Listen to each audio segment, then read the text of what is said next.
First one we have comes to us from Mike from Redacted. Hey guys, was just recommended your podcast by a coworker. I've binged the last year of episodes. Don't know if this has been asked or if you have ever clarified, but what years did y'all work at GameStop? When did you guys get out of the life? Thanks. So, Dan, you worked for GameStop much longer than I did. So I worked for Game Crazy Go through yours first. from 2002 to 2009 when it shut down. And then as I was helping shut that down, I started working I was actually working at both places at the same time for like a month.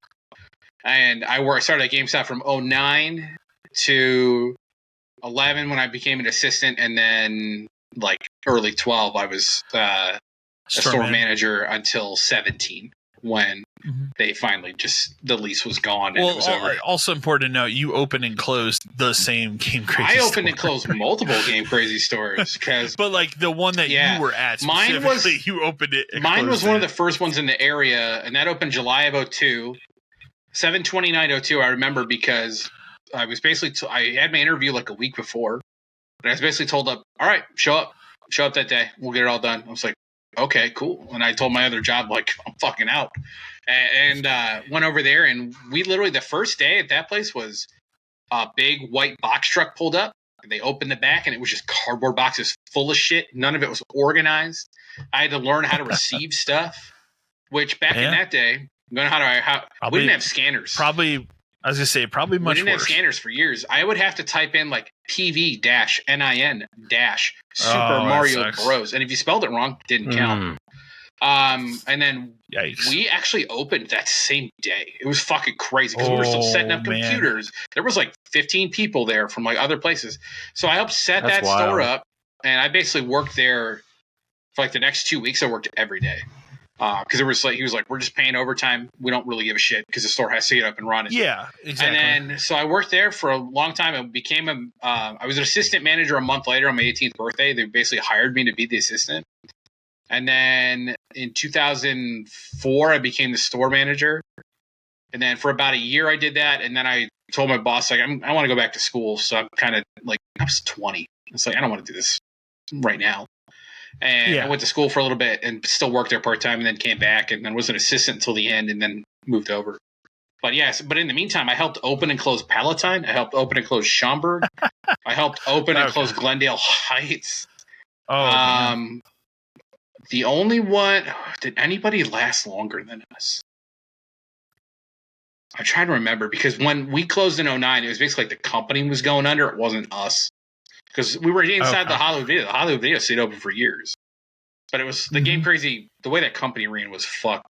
But yeah, I closed a bunch of those, and then I went over to one GameStop. I worked there for a little bit, so I went to the next one, and then I went to my store until the end. So, but all told, it was a little over 15 years.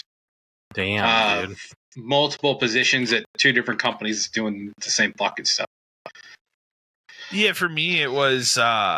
I originally worked a seasonal position. It wasn't supposed to be seasonal, but there was like a discrepancy where I didn't get along with that manager at the end for something, and it just turned into seasonal. I will tell you when we're done. Okay. As much as the statutes of limitations have probably ran out. I'll tell you later. Is it a guy or a girl? It's okay, woman. So I never mind. Then I know. You probably know who it is.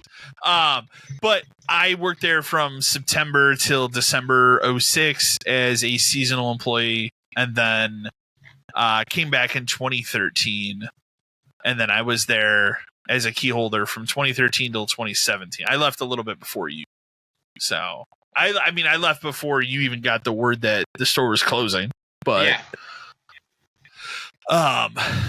So yeah, but I was there for a little over 4 years when I came back. So yeah, because I hired you back because we met when you were a customer. I remember one of the first times I think I ever met you was you were picking up Lego Batman. I want to say, yes, that just stuck in my head because like you were from that point you were like the Batman probably the guy. only person. But because of Ross, I knew who you were, and like, he came in enough, and it was like I needed somebody else. Like I'm just gonna hire Kyle. Like fuck this. So yeah. I mean, I had other key holder positions at other retail before that, but yeah, GameStop was that was that 4.5 years. So, once we nailed down for a while when we had our crew kind of nailed down, where it was like me, Brian, you, and Jacob, like the four of us as key holders, and then like the GAs and stuff we had. We'd say it all the time, but like that store just kind of fucking ran itself. It was like everybody knew what to do. Everybody put stuff away. The store was always clean. I would have to have the daily bitch fest with my boss about numbers and stuff, but I never cared enough to the point where he's like, you need to write these people up. So I'm not going to do that at all. Like, unless I don't like them, in which case that one assistant, I'll do it all day, every fucking day. We did have one. Yeah, I was going to say, we did have one where we had to make all a paper day, trail. every day. Yeah, because I needed it all logged. But like we were there during arguably the good times. Not that there were ever like super good times, but like PS4 launch time was fucking great for that company. I was gonna say we weren't there during the good times, which should have been like GameCube, PS2 era. That was my Game Crazy was like the true like good era. Times. Yeah, but in terms of like the leading into the era that GameStop is in now, like the PS4 Xbox One launch was not a bad era to work at GameStop. Well, the important thing is we were out before Chewy took over. We were out before that happened. The thing that also like completely fucked that company to the ground. We also watched midnight releases die. Yeah.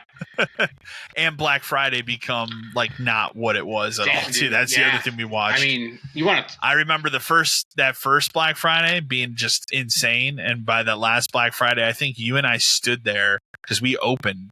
Because we got it went to the point of, for a couple of years, we did the thing where like they wanted us to be open from 11 Thursday night all the way through the night. And then somehow finally they understood, like, you do not need to be open these early hours because nobody's fucking coming here. So then it was like, I think you and I had to be there at like 5 a.m. or there was 6, a couple of years something like that. 4. But nobody came in that last year. I remember the first time. Just you and I stood there. The first time it was 4 was probably 2010. I remember they changed it to 4 because the problem was they had sent us marketing and everything said 6. And then a couple of days before that, they're like, it's going to be 4. And we're like, okay, here's the problem. No one knows that. No customers know that at all. So we were there. I was there at 4:00 and like nobody fucking came in. And finally around like 5, people started trickling in. And they're like, you guys are open already? It's like, we've been open for an hour, dude. But there were years like probably the first year, we worked together. That midnight was fucking bananas. Like it was the first Black Friday. Because we had at the time our strip mall was pretty much empty, so it was really just kind of like the line went from our door all the way fucking down the building thing, and then when we opened, we had to remember we built the line where like it went in along the long wall, around the back, and then it snaked into the thing because there were so many people and. When did Big Lots leave? They were there for maybe January of 2015. Sounds about right. It was a couple of years. They were there for a little bit while we were there. Yeah, that was great having Big Lots next to us, man. You go over there and get a cheap drink, snack. But and then it was crazy to go from like I never really minded like midnights when they were crazy if we were prepared. And like on a night like that, it would be like you and somebody else stand at the register, don't fucking move. Like, don't leave this zone. And then I would work the line and I would go down, like, I'd work the line before we open and I would work the line in the store. Be like, what do you need? Bang, bang, bang. Put it on the counter. Hey, Kyle, this is for this person. We always got through the line pretty efficiently. It would take like an hour. So. And the same thing with midnights. Midnights, we were so fucking efficient at a certain point. But I think as the PS4 rolled out and like you could buy stuff digitally, midnights started to disappear. The first one I remember being just an absolute like nobody came to it was Uncharted 4. I remember it was just you and I and like one dude showed up and it was like cool. And it's the kind of thing too where like they would probably want you to stay open a little bit, but it's like the minute the last person's out the door, we're done. Rule was always kind of like 5 minutes after the last person leaves. Yeah. Just in case somebody rolls up. But like at that point, like if it's after 12 and you're calling, I'm not answering because you're not, can you stay up? Absolutely not. But it was crazy to watch those two things die. It was stranger for Black Friday to die. Midnights, you kind of like felt like it was happening because felt like it was going to happen. Because remember, it used to be midnight no matter what. It was always like it was midnight, but then it's 11 because it's midnight on the thing, but then it's 9, so it's actually like 6 because in California it was just like. Or sometimes they would else. Completely just be like, "Fuck it, the game's out." Like remember The Witcher when they were like, "Fuck it, it's just out." I got a phone call that said sell it, and we were like, "What?" Yeah, let's sell it. There was that one, and then there was one of the Call of Duties where I don't remember which one, but I remember they called.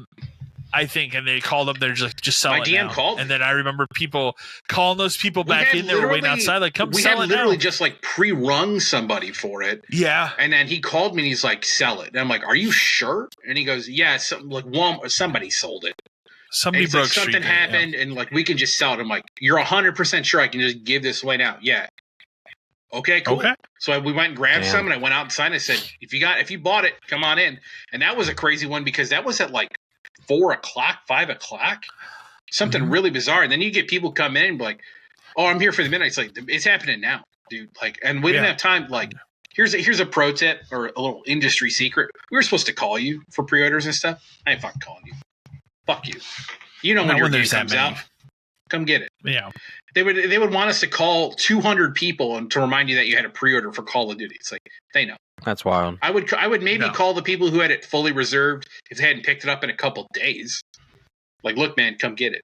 Also, we were always told to like sell your pre-order and give it away. No, absolutely not. We give those people like a week, and then we would call. Well, for a long time, games came out on Tuesdays. I don't know about you, but I work a full-time job. Yeah, like.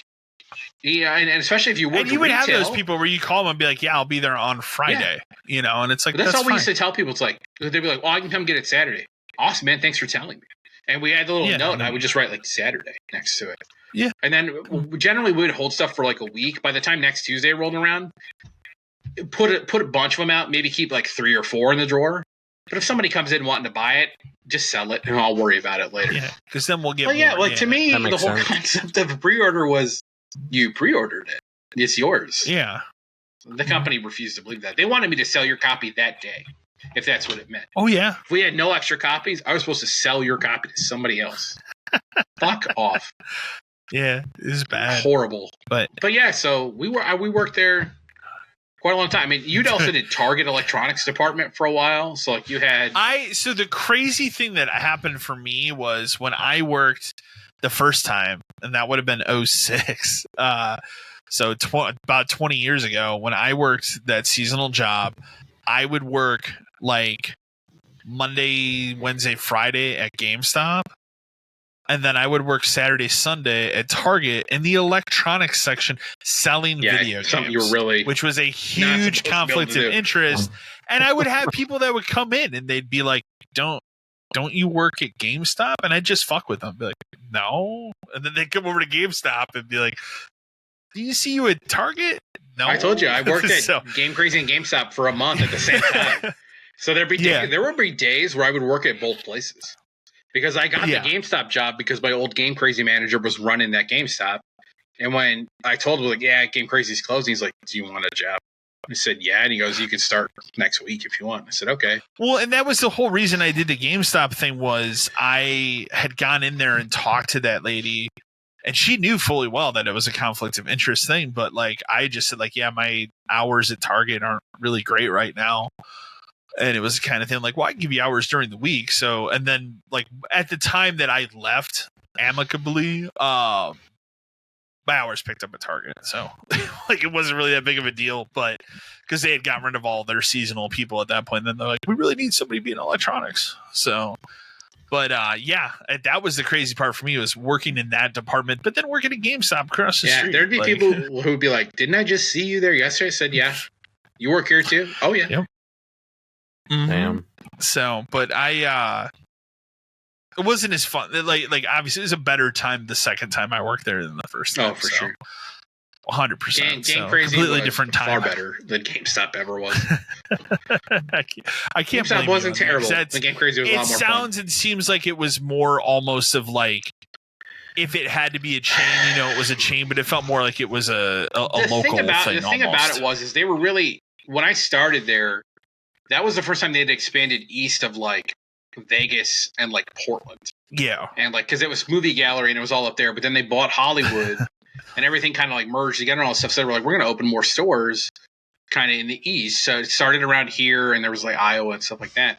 And it was really more so about like they were just trying to get like the thing up and running. So it wasn't, there weren't crazy like, there weren't, the rules and stuff weren't as insane. Like they wanted numbers for sure, but it was still like, we're still relatively new. The whole point is just trying to get people to come into the store. But like, we had so many fucking like better promotions and stuff. And you want to know the best part of that job was for a very long time, and it didn't happen until the end. We didn't give cash for trades until probably 2008 or so. So every time people were like, yeah, what's cash value? 0. We don't. What do you mean? GameStop gets cash for trades. Fantastic. There's one across the street. Like I don't. What do you want from me?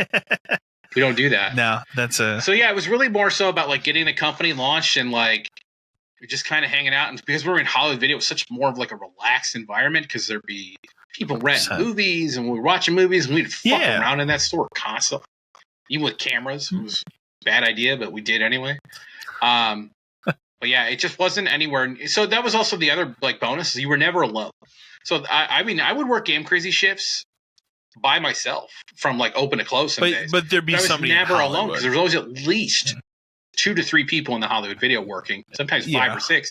And sometimes it would just anybody putting games away would just come hang out and we'd fuck around. So that was always nice too because it was. Not unlike our GameStop, which was in the middle of fucking nowhere, and sometimes you'd be working by yourself for 6 hours. Yeah, especially when you get to like back to school time, when you really not going to get anybody like open it on like a Monday or Tuesday. Well, we always used to say too, and we can move on after this, but like there was a long time where it's like we probably just shouldn't even be open on Mondays. Yeah, like well, there almost wasn't a point because new releases were Tuesdays. Sundays it was like 11 to 6, and like even then, like people weren't really coming in. I remember the best thing that they ever did, and you're gonna know exactly what I'm saying, is there was that one quarter towards the end when I was there where they were like, we're gonna change it to you close at 8. Yeah. And it was amazing. Because nobody came into our store from 8 to 9. That last hour. Yeah. Like ever. And that like 3, 4, 5 months we did that was amazing. Yeah, and then they were like, we gotta change it back. It really did. Lame. But like on like 10 to 8 would have been perfect. And also like that cut hours for the store, and like it made so much more sense. You could have better coverage. You like I want to say like it was different on Sunday too. Like maybe it went to noon to 12 to 6 or something. But like again, you could have more people. You know, like it worked much better. So and they really should have like done more work to figure it out on like a store by store basis. They knew how many transactions we were doing from 8 to 9. Oh, and I want to say before they even did it, they ran a report where it was like we were averaging like 3. It's like 3 for an hour. We're not making enough money for. We're not making anything for a closer and a GA and the fucking lights to be on. Yeah. So it just better. We got out. I will say, like to go back to the original question, we got out at the right time. Like it was. We both got out at the right time. I was given a choice to stay and thought about it for a day, and I was like, I'll take my severance because I got max. I was like, I'll take my severance and I'll leave. And it was the best thing I could have done at the time. Otherwise, man, dude, thank close that store, I'd fucking still be there. I know myself. I'd still be there. Suffering. You had to been there during the pandemic, and I couldn't even imagine. Dude, that would have probably broke me, to be fair. I probably would have been like, I'm not doing it. No. Yeah.